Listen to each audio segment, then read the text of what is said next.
Let's take a look at number 38 again. I screwed up the first time. I'm not going to rewrite some of this stuff down. I want to graph the solution set.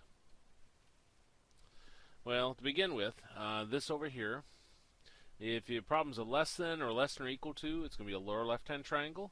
If it's greater than or greater than or equal to, it'll be an upper right-hand triangle. If you got less than or greater than, you're going to use a dotted line to separate the shaded region from the non-shaded. If it's a less than or equal to or greater than or equal to, you use a solid line to separate the shaded from the non-shaded. Now in our problems here, we're given these, and this one's less than or equal to, which means it's going to be a lower left-hand triangle. It's a less than or equal to, which means it'll be a solid line. Now the y is less than 3. The less than means it's going to be a lower left-hand triangle, and less than down here tells us it's going to be a dotted line. So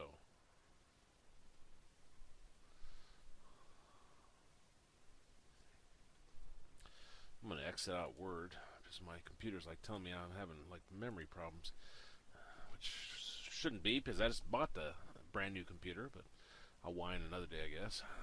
Okay, so let's graph these, even though I've already graphed it. Press y equals, press clear there, and I'll clear out to y2 also. That's curious, it didn't reset them. Huh. Oh well. Okay, so I'm going to put in negative 2x plus 2 here. So do negative 2x plus 2. And we want to do our left arrow key until our cursor is to the left of the y1. And what you're seeing is you're seeing a slash there. You're seeing that right there.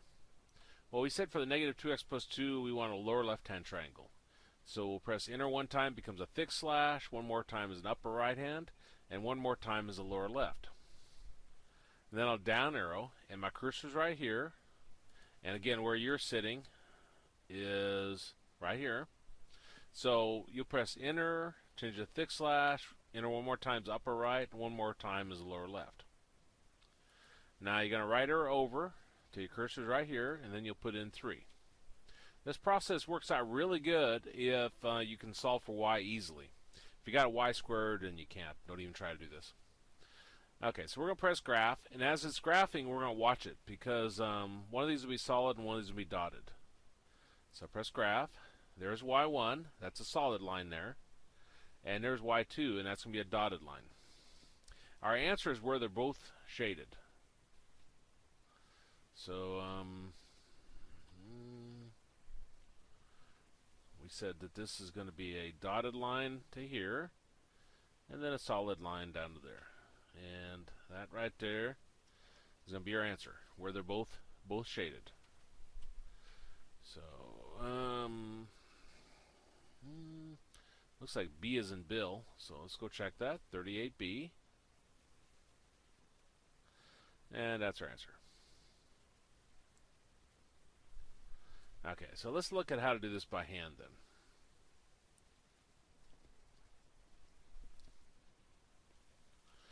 Okay, so we got y is less than or equal to negative 2x plus 2. And we got y is less than 3. Now you graph each one of these pretending the inequality symbol's an equals, with the stipulation that if it's a less than or equal to, this is going to be a solid line. And if it's a less than, this will be a dotted. Well, 3. Y is equal to 3 would look like this. It's dotted. Now this is going to be a solid. It's going to pass through 2. And down to here. This is our y-intercept, so I'm putting a dot there. Our slope is negative 2 over 1, which means down 2 and right 1. And this is going to be a solid line. Passes through that. Okay, y is less than 3. Well, that's going to be down here, less than.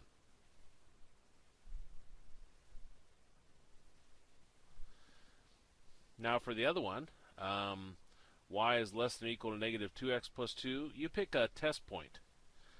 Origin's almost a perfect one, but it doesn't have to be the origin. Like if you don't know if it passes through the origin or not, then you pick a different point. Let me pick a different one just to show it. Let me pick negative 2, 0.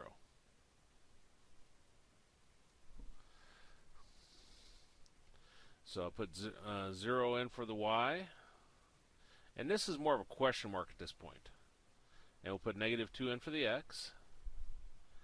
And we get 0 is less than or equal to 4 plus 2, this question mark. And 0 actually is less than or equal to 6, which means we'd shade that side where the test point falls. Test point falls here, so we're going to shade this side here. Now again, our answer is where they're both shaded. So our answer, I should have been a little bit more over, but that's okay. Our answer is going to be that again, by hand.